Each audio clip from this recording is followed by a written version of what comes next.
Aportes de la filosofía en la educación. Pregunta: ¿en realidad la filosofía es útil? Esta es una pregunta muy común entre estudiantes y algunos profesores en una época en la que la filosofía se ha visto como algo sin sentido.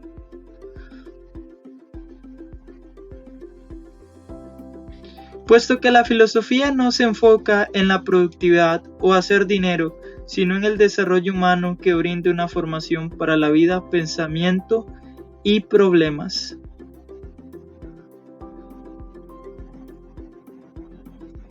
Filosofía de la educación.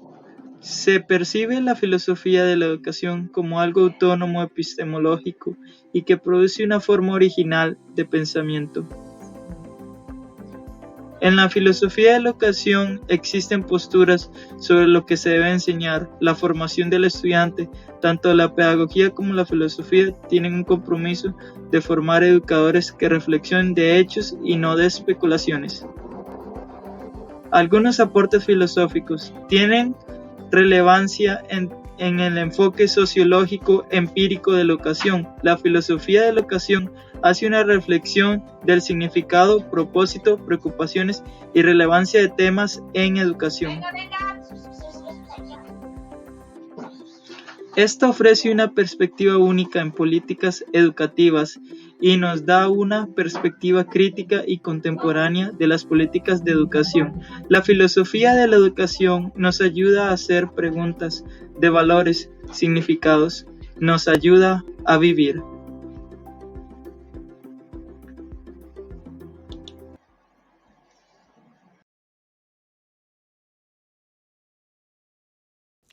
Paulo Freire, el filósofo que cambió la educación. Filósofo y pedagogo brasileño de 1921 hasta 1997. Este reconocido filósofo y pedagogo ha creado un sinfín de publicaciones en las cuales nos da aportes a la educación, donde podemos afirmar en dichas publicaciones que la filosofía y la educación son amigas desde los principios. Estas dichas publicaciones son Pedagogía del oprimido, Pedagogía de la esperanza, Pedagogía de la indignación, Cartas a quien pretende enseñar, Pedagogía de la autonomía. Pero estos libros, ¿qué tienen que ver con la filosofía y la educación? Número 1. Libertad. Mediante las investigaciones se tiene el poder de cambiar los ideales si se tiene curiosidad. Se podrá aprender de su propia práctica. Todos tenemos la libertad de buscar e investigar. Número 2. Contexto de inmersión. El docente tiene que ser consciente del lugar de desarrollo del estudiante. Número 3. Escucha. La persona que enseña debe de escuchar las ideas de otros. Número 4. Alfabetización. Cuando se aprende a leer y escribir, ya no serán más oprimidos, tendrán más libertad. Número 5. Diálogo. Se invita a ser el estudiante activo en su proceso de aprendizaje. Número 6. Educación democrática. La conciencia crítica hace que se pueda lograr cambiar al mundo. Conclusiones de las lecturas de Paulo Freire. Célestin Freinet, filósofo. Nació en Gars, en una villa de Francia, el 15 de octubre de 1896. Fue pionero de la modernización de la escuela, creador del movimiento de la escuela moderna, entre otros. Su teoría contribuyó a la pedagogía en diversos temas. Ejemplo: la experimentación. Freinet decía que la mejor forma de comprobar una hipótesis era mediante la propia experiencia, ya que lograba construir su personalidad y formar su cultura, beneficiándolos en ser críticos, aplicar leyes y códigos, comprender informaciones complejas, entre otras. 2. Relaciones entre la escuela, saber, alumno y profesor. Freinet consideraba que los cambios eran enriquecedores y la mejor manera para empezar era generando cambios en la relación entre los principales autores de la educación. poniendo a los niños y a las niñas como centro de ello y dándoles un papel activo en el plan escolar. También decía que la teoría y la práctica debían ir de la mano. Además, el respeto entre alumnos y profesores era esencial para la renovación de la escuela. 3. Libre expresión. Decía que los niños y las niñas son el centro de la educación. Además, Celestín consideraba que darles la palabra a los niños y a las niñas era la mejor forma de fomentar la educación, ya que un niño o niña que es coautor de su proceso de aprendizaje tiene la capacidad de construir un mayor conocimiento basándose en los métodos tradicionales. 4. Individualización del trabajo. Celestín decía que ningún niño o niña que trabajaba de la misma forma ni al mismo tiempo. Cada uno posee necesidades y capacidades diferentes. Por lo tanto, Celestín propuso implementar diversas formas de trabajo. Por ejemplo, libros, afiches, cartas, etc. 5. La educación es acción e intervención. Celestín decía que los frutos de la educación se daban cuando se ponían en práctica. Esto para que la clase se vuelva el taller de desempeño.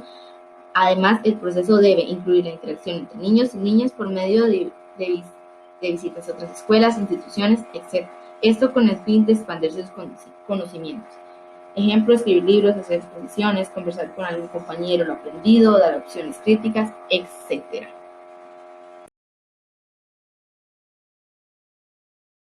Fue un filósofo ruso de origen judío, uno de los más destacados teóricos de la psicología del desarrollo. Vygotsky es considerado el precursor del constructivismo social. A partir de él se han desarrollado diversas concepciones sociales sobre el aprendizaje. Algunas de ellas amplían o modifican sus postulados, pero la esencia del enfoque constructivista social permanece. ¿En qué consiste el enfoque constructivista social? Considera al individuo como resultado del proceso histórico y social, donde el lenguaje desempeña un papel esencial. Este determina que el conocimiento es un proceso de interacción entre el sujeto y el medio, pero el medio entendido como algo social y cultural, no solamente físico.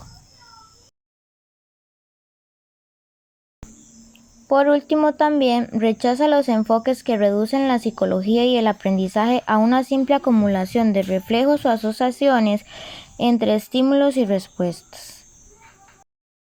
Vygotsky consideró que el constructivismo es el modelo que mantiene una persona, tanto a los aspectos cognitivos, sociales y afectivos, y una construcción propia que se va produciendo día a día como resultado de la interacción. En consecuencia, según la posición constructivista, el conocimiento no es una copia de la realidad, sino una construcción del ser humano. Esta construcción se realiza con los esquemas que las personas ya poseen, o sea, con lo que ya construyó en su relación con el medio que lo rodea. Gracias a este aporte, Vygotsky es considerado uno de los máximos exponentes en contextos educativos. Entonces, volvemos a la pregunta inicial. ¿Qué papel cumple realmente la filosofía en la educación? Bueno, los planes educativos no son neutrales, detrás de ellos hay ideologías e intereses. Si recurrimos a la historia, observaremos que el sistema educativo en que se basa la pedagogía tradicional está basado en una férrea disciplina. Buscan estudiantes que obedezcan sin cuestionar y aprendan los saberes instrumentales para ser eficientes como obreros, eliminando la individualidad, la originalidad y el pensamiento crítico de los estudiantes.